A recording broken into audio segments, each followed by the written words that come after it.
Artigo 3º, inciso 7º.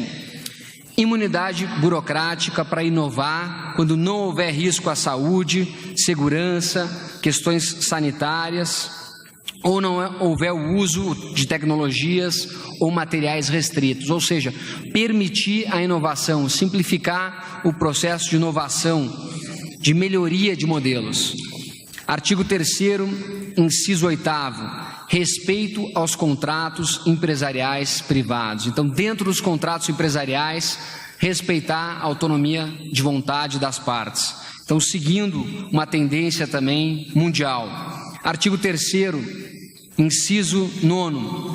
Obrigar a autoridade, o governo, a fixar prazo para os seus pedidos de licenciamento, autorização, permissão para atuar. E quando esse prazo fixado pelo próprio governo não for respeitado, criar a figura da aprovação tácita, que já existe também em muitos países envolvidos, é uma prática comum, ou seja, o governo tem autonomia para fixar o prazo, mas uma vez fixado o prazo, ele é obrigado a cumprir, senão existe uma aprovação tácita. Evidentemente que isso não vai se aplicar em atividades de alto risco que possam causar algum tipo de dano para a sociedade.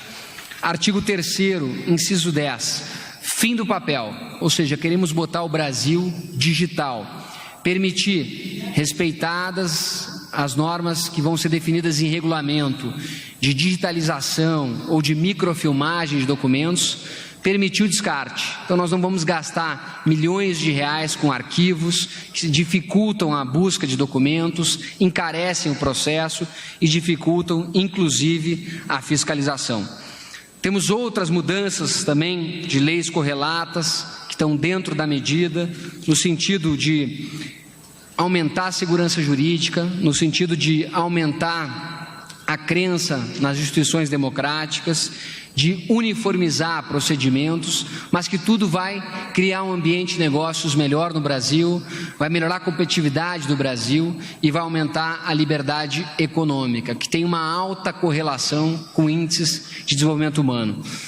A nossa equipe está aqui à disposição para receber qualquer pergunta e responder às perguntas pertinentes ao tema da medida provisória de liberdade econômica. A equipe de comunicação tem a íntegra do texto e uma apresentação detalhada com exemplos para distribuir para os veículos de comunicação e para os jornalistas aqui presentes. Bom, a primeira pergunta é da Carla Araújo, do Valor Econômico. Só queria aqui mostrar, a gente fez um documento com esses 10 direitos, a gente vai distribuir isso para poderem ser utilizados, para as pessoas conhecerem e fazerem uso disso no seu dia a dia. Boa tarde.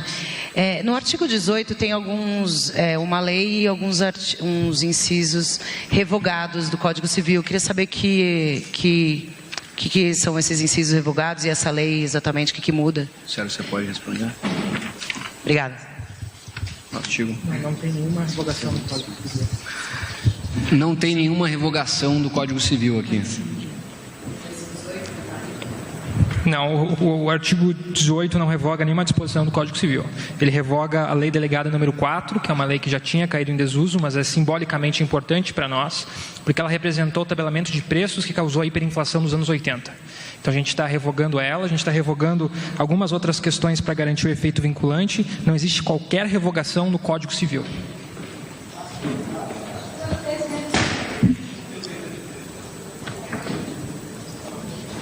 Na verdade, o que há é uma nova redação a alguns dispositivos do Código Civil, mas não há nada que esteja sendo revogado de lá. Se vocês quiserem ser mais específicos em algum dispositivo do Código Civil, estamos à disposição. Um exemplo do Código Civil que está sendo alterado é o artigo 50.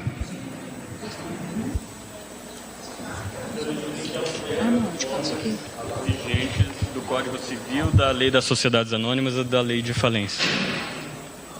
Poderiam, por favor, explicar o que altera exatamente? Sim, no Código Civil estão sendo acrescentados incisos ao artigo 50, que trata da desconsideração da personalidade jurídica, com vistas a incorporar uma jurisprudência do Superior Tribunal de Justiça, de modo que aquele pequeno empreendedor que às vezes não consegue litigar até as instâncias superiores do nosso Poder Judiciário, tem a garantia de que essa jurisprudência lhe será aplicada também nas primeiras instâncias, visando dar uma maior segurança de que, por exemplo, ele não responderá com seu patrimônio pessoal se não forem constatadas e provadas determinadas práticas que tipificam a fraude que autoriza a desconsideração da personalidade jurídica, a exemplo de pagamento de contas pessoais pela empresa ou o contrário, sem o que não será possível se aplicar o Instituto da Desconsideração da Personalidade Jurídica. Isso está sendo acrescentado e sendo dada uma nova redação ao Código Civil. Não se trata de uma revogação de dispositivos do Código Civil, senão que o aprimoramento desse artigo. Fala no microfone, por favor. Desculpa. Em todo tipo de delito, de crime por parte da empresa, vai haver desconsideração da personalidade jurídica, é isso? A personalidade jurídica, a desconsideração dela, tal como disposto no artigo 50 do Código Civil, é uma norma geral do nosso ordenamento jurídico. Ela convive ao lado de disposições mais específicas. Por exemplo, na lei de falência ou no Código Tributário Nacional. E eu lembro que a própria lei de falência também está sendo alterada na sequência para permitir que o sócio da empresa falida somente responda pelas dívidas da empresa falida se estiverem caracterizadas as condutas que agora tipificam a fraude que está no Código Civil, no artigo 50. Então, existem outros dispositivos na legislação que tratam, sim, da desconsideração da personalidade jurídica, mas o artigo 50 ele é muito utilizado quando não há uma disposição especial e ele está sendo aprimorado. E o artigo 50 é o que, secretário, desculpa? É o artigo 50 do Código Civil que trata da desconsideração da personalidade jurídica. É importante para nós destacar que o que a gente está fazendo aqui nada mais é do que garantir a segurança jurídica no país. Já existe uma interpretação do artigo 50, consolidada no Superior Tribunal de Justiça. Pessoas mais vulneráveis não conseguem recorrer até o Superior Tribunal de Justiça. A gente está aqui colocando a jurisprudência do Superior Tribunal de Justiça no artigo 50 através de incisos. É disso que se trata essa alteração do Código Civil. E na lei das sociedades anônimas e lei de falência, o que é alterado? Foi a principal alteração na lei de sociedades anônimas é a possibilidade da Comissão de Valores Mobiliários, da CVM, retirar burocracias e exigências da própria lei das SAs para pequenas e médias empresas. O que acontece hoje é que muitas empresas preferem abrir o seu capital no estrangeiro, ou seja, em vez de trazer o investimento para o Brasil e trazer o capital para o Brasil, dado o altíssimo nível de exigência, eles vão para o estrangeiro. A partir de agora, a CVM vai poder equalizar com o padrão mundial. E que tipo de exigência vai ser retirado? São exigências que versam não somente sobre determinados tipos de comprovante, mas, mais importante, exigências muito custosas sobre o modelo da sociedade anônima que ela precisa ter para se manter no Brasil. Um clássico exemplo é a formação dela, os valores, as obrigações de publicação de balanços e todas as outras questões que, pelo alto custo, inviabilizam que no Brasil isso ocorra. Então, você tem empresas brasileiras querendo captar investidores brasileiros, indo para o estrangeiro para pagar impostos no estrangeiro e prejudicando a todos nós, não só a empresa, mas ao país como um todo. Não vai precisar mais publicar balanço? Não é essa a questão. Esse é um dos exemplos das exigências que existem e que a CVM vai poder analisar. Aí a CVM que vai decidir quais são as normas que vão ser retiradas? Ela vai poder definir qual que é o regime para pequenas e médias empresas. Ok. E só para... O valor... O corte é feito pela CVM de acordo com padrões internacionais. E só em relação aqui a esse primeiro princípio da liberdade de burocracia, essa questão do que é atividade de baixo risco vai ser definida por uma outra lei? Como é que vai ser definida? Se vocês poderiam exemplificar que tipo de atividade poderia ser considerada de baixo risco. E aqui também fala que é independentemente do tamanho da empresa. Então, grandes empresas também poderão atuar sem licença, sem alvarás e etc.? a questão principal é se a atividade gera risco ou não gera risco, e não o tamanho da empresa. Você pode ter uma empresa pequena de alto risco que precisa passar por processo de licenciamento, de alvará, etc. Então o objetivo é esse. Se não oferece risco para a sociedade, o Estado não precisa intervir. Então esse é o conceito que está por trás dessa medida. Vou dar um exemplo. Uma atividade de corte e costura, uma atividade de sapateiro, uma atividade de uma loja de roupas, não oferece risco à sociedade. Então vamos deixar de exigir dessas atividades que tenham alvará, autorização, licenciamento, para que o Estado possa focar sua energia nas atividades de médio e alto risco que realmente oferecem algum tipo de risco para a sociedade. Então nós precisamos ter foco. Quem define isso aí são os municípios, mas se os municípios não definirem isso aí, vai haver uma regra geral estabelecida ou pelo presidente da República ou pelo comitê gestor do CGSIM. Tem prazo para aprovação? Vamos fazer a regulamentação nos próximos 60 dias.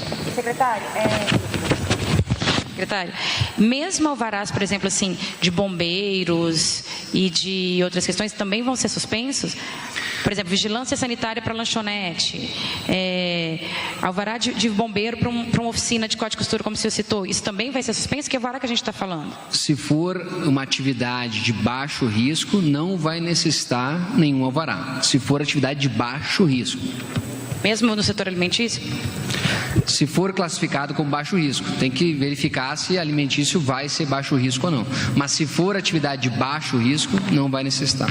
Um ponto só importante é que a própria Anvisa já faz esse tipo de corte. E é muito importante clarificar, a gente está tirando o ato público de liberação. A fiscalização, que é onde de fato acontece essas questões, ela continua completamente de pé. Então, o que você vai ter? Você vai ter essa lista de atividades que vão ser definidas do Corpo de Bombeiros, pelo Corpo de Bombeiros, da vigilância sanitária pelo órgão sanitário do município, ou se não pela Anvisa, e assim por diante. E você vai dizer, para essas a minha fiscalização é depois. É somente isso. Só complementando, porque foi dito também, além do baixo risco, a questão das empresas de grande porte. Quando nós estamos falando da norma do inciso 1º, são atividades para sustento próprio ou de sua família. Então, além de ter que ser uma atividade de baixo risco, ela também tem que ser para sustento próprio ou de sua família. Então, não é um empreendimento grande, só para que não haja confusão com, eventualmente, algum outro dispositivo dessa norma. Secretários, eu entendi que a regulamentação vai ficar por parte da CVM, mas a pergunta é, a lei já autorizaria que as empresas, ela confere para a CVM o poder de liberar as empresas a não publicarem balanços, as pequenas, no caso? Não, nem de longe. Aliás, a publicação de balanços talvez não seja nenhum dos pontos que a CVM possa baixar para as pequenas e médias empresas. Essa é uma norma de efeito restrito, ela basicamente só entra em efeito quando tiver uma regulamentação da CVM.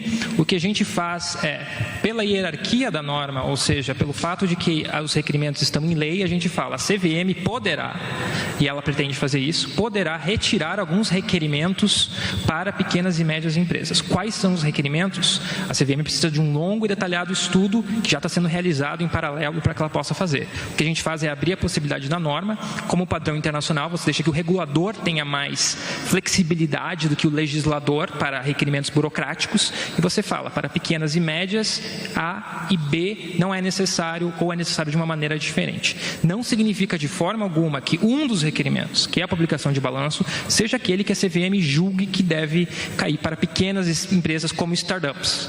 Não é. Mas, se a CVM definir uma coisa que vai caber a ela, eu tenho certeza que ela vai fazer em conjunto com o mercado. Mariana Carneiros, da Folha de São Paulo. Oi, tudo bem? Aqui, Mariana. Eu queria entender um pouco, só o exemplo do baixo risco que o senhor já disse antes, secretário, sobre, por exemplo, o senhor deu o exemplo da costureira, é uma atividade de baixo risco, mas se existem 30 costureiras numa sala, aí tem outras questões a serem observadas, se tem muito barulho, se tem iluminação adequada, se tem ventilação adequada, enfim. Essa qualificação do que é alto risco, médio risco, baixo risco, quem vai fazer e quais serão os critérios que vão definir isso? E o senhor quer responder? De novo, a competência é dos municípios. Se eles não fizerem, vai haver uma regra geral. O objetivo é: oferece risco para a sociedade ou não oferece? E como o Dr. Sérgio bem lembrou, tem que ser uma atividade para sustento próprio. Então não vai poder ter uma dimensão muito grande. Então tudo isso tem que ser considerado na hora da regulamentação, para você realmente focar naquelas as atividades que são de próprio sustento, uma atividade menor, que hoje o cidadão fica precisando pedir alvará, licença, autorização, tal, e acaba ficando na informalidade. Então, vamos estabelecer que a regra, se for baixo risco, já é de não precisar. E como o Gianluca colocou, isso não tira a responsabilidade. Você ainda é obrigado a agir dentro dos parâmetros legais, você ainda vai ser sujeito de fiscalização, e se você não se enquadrar, você vai poder ser autuado. Para nós é muito importante pontuar o seguinte: o grande empresário, ele consegue arcar com a burocracia, ele consegue passar pelo tempo, contratar vários despachantes e vencer o entrave que é o brasileiro. Essa é uma medida para os pequenos, porque eles, que representam a maior força empregadora do país, não conseguem vencer. A gente está na crise, eles precisam contratar, eles querem contratar, mas eles têm que esperar às vezes meses ou anos em algumas situações para uma atividade que o próprio município tem um consenso que é baixo risco. Então esse foi o espírito pela qual a norma foi desenhada, para os pequenos. E a outra pergunta é só uma questão legal, porque muitos desses alvarás são de exigência dos municípios. Nós estamos aqui tratando do governo federal. Como é que vai ser a interface legal com cada um dos 5.500 municípios para mudar a norma, para que seja todo mundo igual? Não tenha disputa entre um município e outro. Aqui não precisa de alvará, na cidade do lado precisa, enfim. Mariana, obrigado pela pergunta, pela oportunidade de esclarecer. Nós estamos editando uma medida provisória que é uma norma geral de competência da União. Portanto, ela não afasta a competência legislativa dos municípios para legislarem sobre interesse local. Especificamente sobre a questão do baixo, do médio ou do alto risco, a medida provisória, ela diz como vai ser isso, especificamente no parágrafo 2º do artigo 3º, dizendo que, em primeiro lugar, valerá a disciplina da legislação local, seja ela municipal, distrital ou estadual. Em não havendo essa legislação, vai se passar a legislação geral da União, que no caso vai ser ditada por meio de um decreto que vai definir o que é o baixo, o médio e o alto risco. Enquanto esse decreto não for editado, e se não houver a legislação do município, do estado, do DF, valerá resolução do comitê gestor da Rede Sim. Essa é uma premissa que a gente tem que ter em termos de interpretação jurídica da norma, por se tratar de uma norma geral de direito econômico. Direito econômico é uma matéria é uma competência concorrente legislativa entre a União, os estados e o Distrito Federal. E os municípios podem legislar sobre interesse local. Portanto, quando, por exemplo, essa medida provisória coloca balizas para você desenvolver uma atividade econômica, tendo a sua liberdade de horário, tendo a sua liberdade de local, tudo isso vai ser lido em consonância com a legislação municipal que, dispondo do interesse local, pode colocar algumas balizas para o desenvolvimento dessas atividades. O importante e o fundamental é que essa atividade normativa, legislativa do município, dentro da sua liberdade, dentro da sua competência, vai ter que obedecer esses parâmetros que agora são dados na norma geral da União, editada por meio dessa medida provisória. Marcela, da Reuters. Oi, boa tarde. Dentre esses 17 pontos que foram elencados aqui no release, eu gostaria de saber se o Ministério tem uma estimativa de qual vai impactar de maneira mais positiva a economia, e se há algum tipo de número já que a gente pode divulgar a esse respeito. Por exemplo, na questão da CVM, existe um número de quantas empresas deixaram de captar, ou quanto deixou de ser captado porque tudo era muito complexo, quanto poderá passar a ser captado aqui no Brasil com essa simplificação?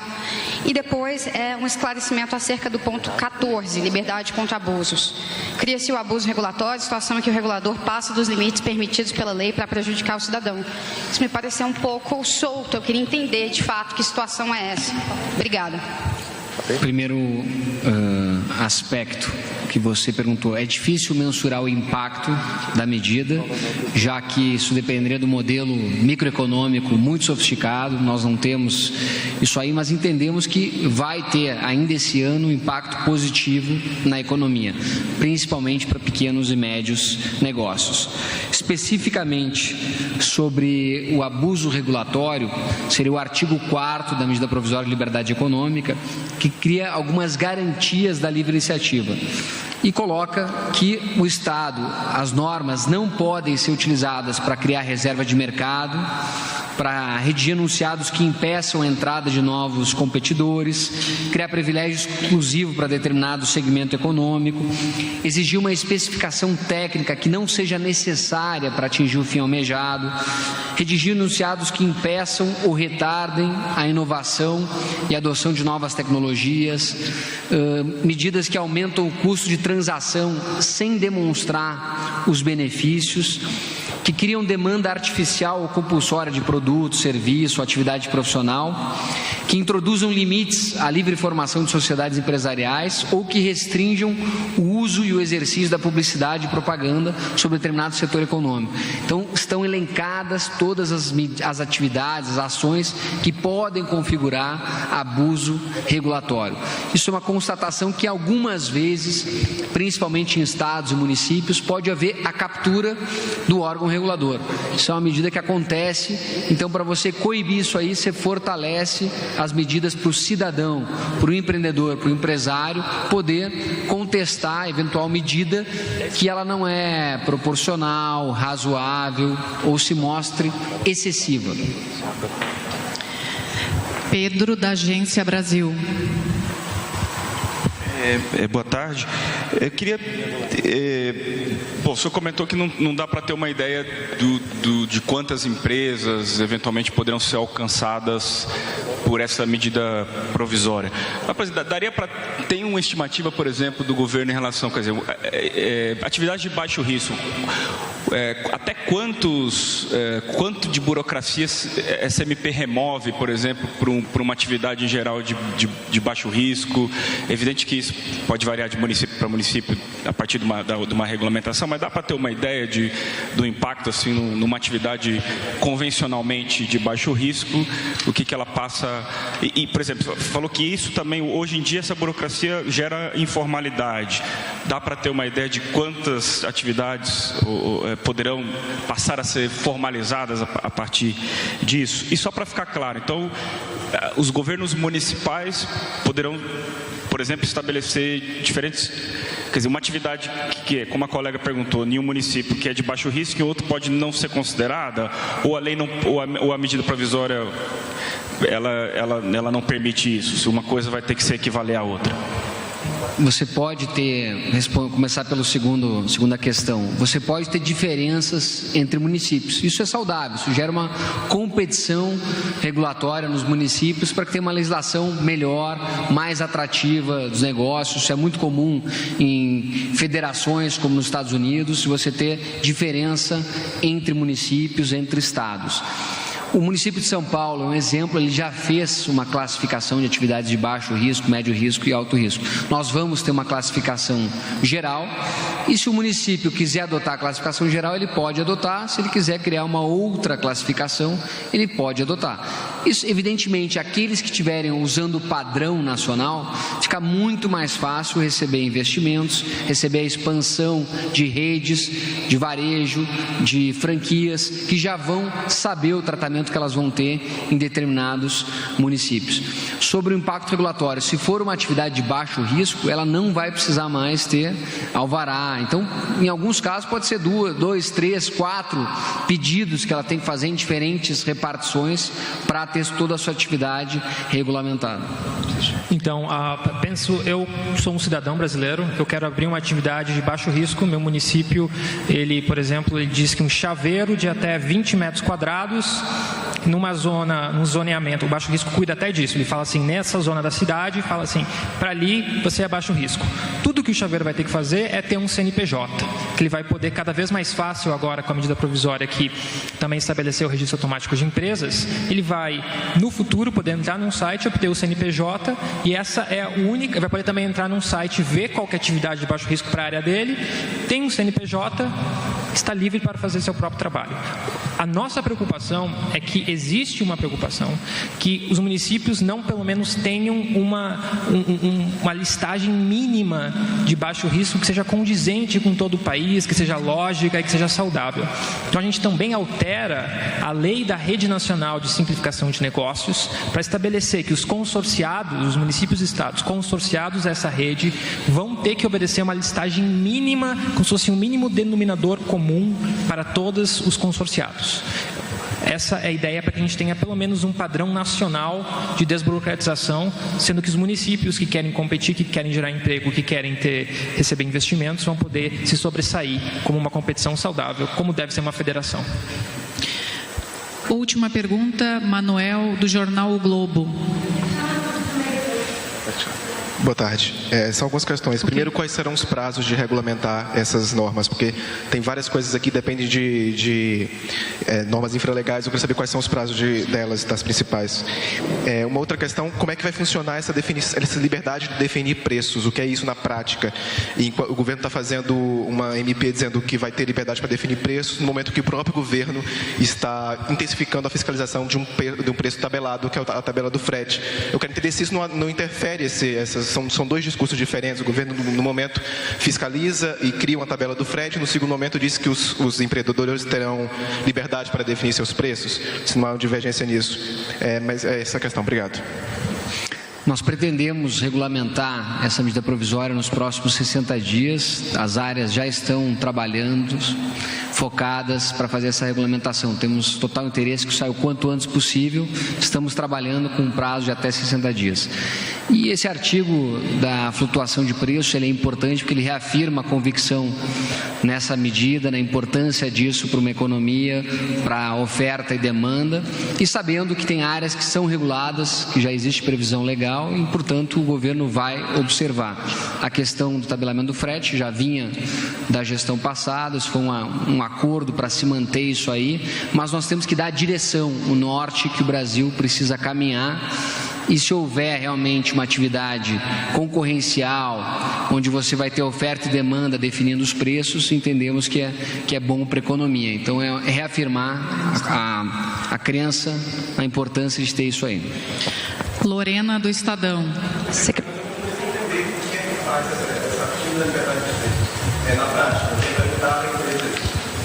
Hoje você tem uma série de regulações econômicas que na nossa margem contrariam o princípio constitucional da livre iniciativa, às vezes por estados, às vezes por municípios e às vezes por promotores que descumprem decisões do CAD. O que a gente está fazendo agora é transcrever uma lei econômica na lei e dizer alterações de oferta e demanda causam alterações de preço. E se o legislador gostaria que aquele preço não flutuasse, ele vai ter regulado aquele mercado. Mas se o legislador não fala que aquele é um setor regulado, esse é o CAD e os órgãos de defesa do consumidor, que têm sua legislação preservada, não definiram que há uma violação ao direito de concorrência, aos direitos do consumidor, então existe a partir de agora um direito pessoal, potestativo, da parte do empresário, de flutuar o seu preço conforme alterações da oferta e demanda. Essa é uma grande garantia para a gente sinalizar para o Brasil que esse é um país que aceita pela primeira vez na história a economia saudável de mercado, abraça os princípios de livre iniciativa dentro do Estado Democrático de Direito e vai seguir lutando para cada vez mais receber novos modelos competitivos de mercado. Oi, Lorena, do Estadão. Obrigada. Tem umas coisas aqui que eu não consegui entender. No artigo 14, tem uma série de alterações que falam de CARF, do que a PGFN pode executar, do que os auditores fiscais podem lançar de crédito. Eu queria que vocês resumissem para a gente, explicassem quais são as mudanças. E só mais uma coisa, também tem um artigo que revoga o Fundo Soberano. No ano passado tinha sido uma MP já com essa revogação, ela caducou? Não me lembro agora. Por que foi incluída essa questão de revogar o Fundo Soberano nessa MP? Começar pela 10.522, que é a lei que trata da BGFN, da Receita, mas agora não se limita a isso. A ideia, na verdade, a gente está intimamente ligado ao princípio da isonomia e objetivar, impedir que decisões para pessoas na mesma situação sejam díspares. Isso não só no âmbito administrativo, o que a gente pretende é que a administração, então, passe a respeitar as suas decisões e apliquem os entendimentos para todas as pessoas na mesma situação. E em havendo na legislação alguma controvérsia, e essa controvérsia em sendo judicializada, a ideia é que, se definindo qual é, então, a melhor interpretação, a administração se vincule a esse entendimento judicial. E aí eu passo, então, a garantir a todo cidadão, não apenas aquele que se socorra do judiciário, o direito de ver reconhecido o seu direito, que já foi assim dito pelo Superior Tribunal de Justiça, pelo Supremo Tribunal Federal. Ou seja, o que a gente traz, na verdade, então, é um ambiente de segurança jurídica e previsibilidade. Enquanto a administração reconhece os precedentes, ela reduz a litigiosidade, reduz os custos de conformidade, ou seja, reduz o tamanho do Estado onde é desnecessário. E aí, com isso, a Procuradoria, na verdade, já tinha uma política, ou seja, a lei, na verdade, já existia, a 10.122 já previa isso, uma vinculação. O que foi feito é que se expandiu agora para toda a administração pública federal. O que a Procuradoria fazia junto com a Receita Federal, de vincular o órgão que constitui o crédito aos precedentes judiciais, às decisões dos tribunais superiores, agora pode ser feito em qualquer matéria, de qualquer ministério, pela Conjur, pela PGF ou pela PGU. Claro, por exemplo, eu não vou recorrer.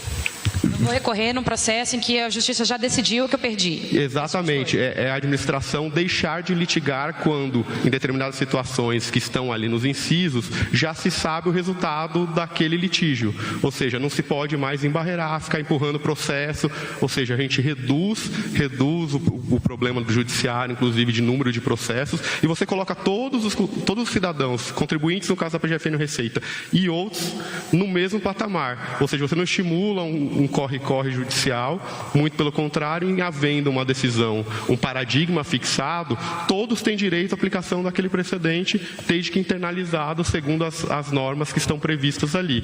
Então, esses lançamentos de crédito também é a mesma coisa. O auditor fiscal não vai lançar crédito ele não em situações...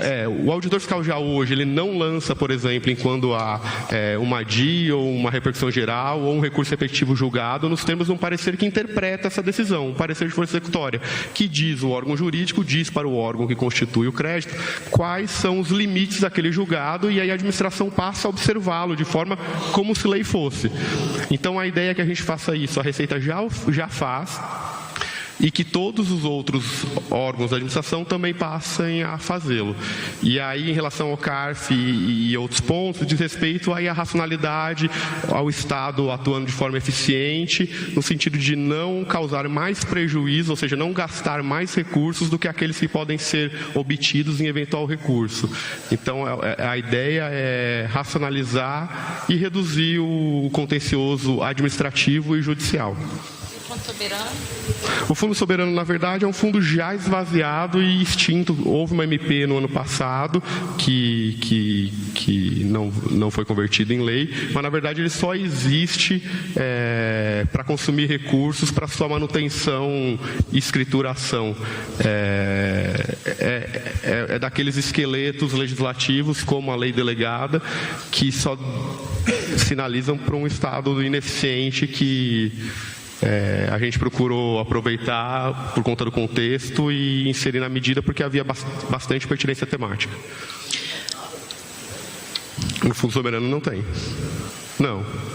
O que tem, na verdade, é uma demanda por recurso para mantê-lo ativo sem nenhum recurso. Então, é uma despesa sem nenhuma consequência. Última pergunta, Cláudia, da Record. Boa tarde. Desculpe, para mim ainda não ficou claro o porte dessas empresas que serão, vamos dizer, beneficiadas por essa medida.